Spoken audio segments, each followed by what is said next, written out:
मुंबईची लोकल म्हटलं की डोळ्यासमोर येते ती प्रचंड गर्दी, धक्काबुक्की आणि रोजचे छोटे मोठे वाद.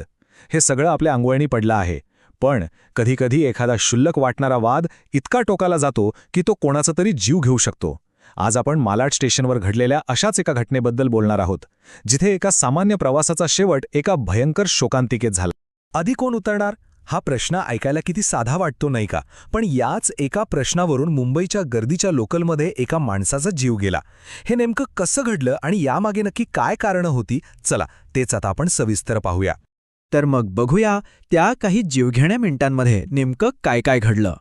जरा डोळ्यासमोर चित्र उभं करा. शनिवारची संध्याकाळ आहे. चर्चगेट बोरिवली स्लो लोकल माणसांनी खचाखच भरलेली आहे. हे दृश्य मुंबईकरांसाठी काही नवीन नाही, रोजचंच आहे.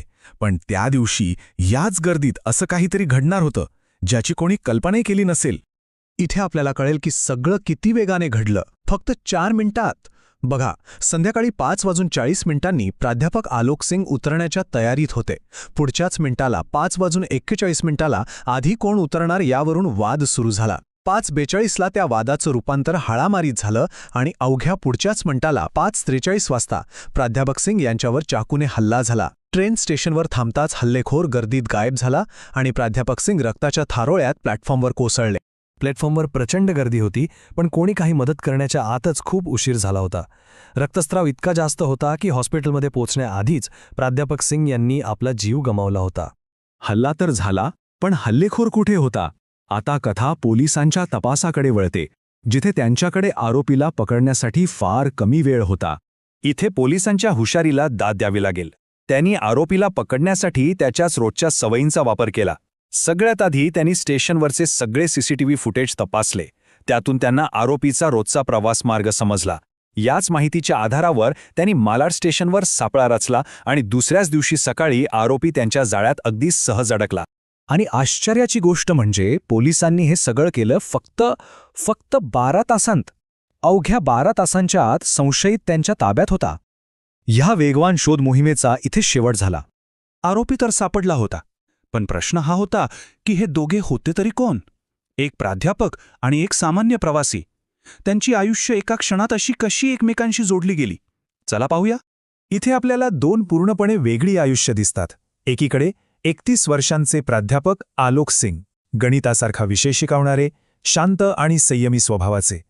आणि दुसरीकडे 27 वर्षांचा ओंकार शिंदे, एक सामान्य प्रवासी, ज्याच्यावर कोणताही गुन्हा दाखल नव्हता.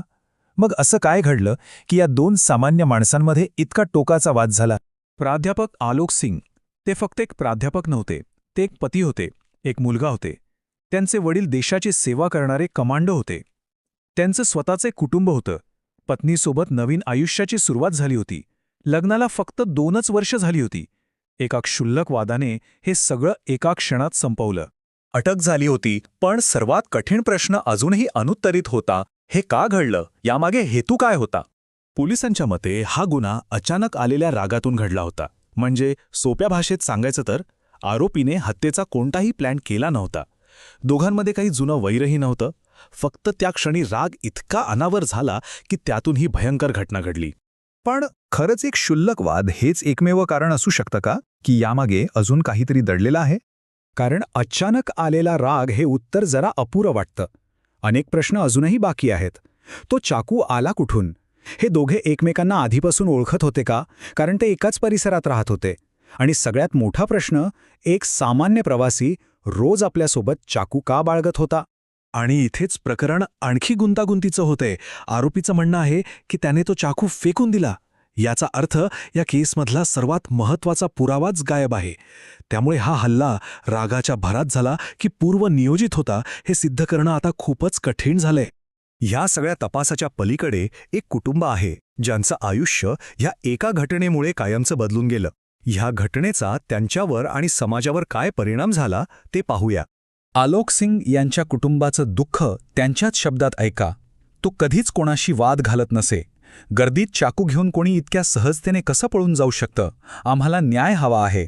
या शब्दांमधून त्यांचा धक्का आणि न्यायाची तळमळ स्पष्टपणे दिसून येते. विचार करा, फक्त 2 वर्षांचं लग्न, एक उज्ज्वल भविष्य, आणि हे सगळं संपलं एका क्षुल्लक कारणावरून. ट्रेनमधनं आधी कोण उतरणार? आणि शेवटी एक प्रश्न आपल्या सर्वांसाठी. शहराच्या या धावपळीच्या आयुष्यात एका क्षणाच्या रागाची किंमत खरंच किती मोठी असू शकते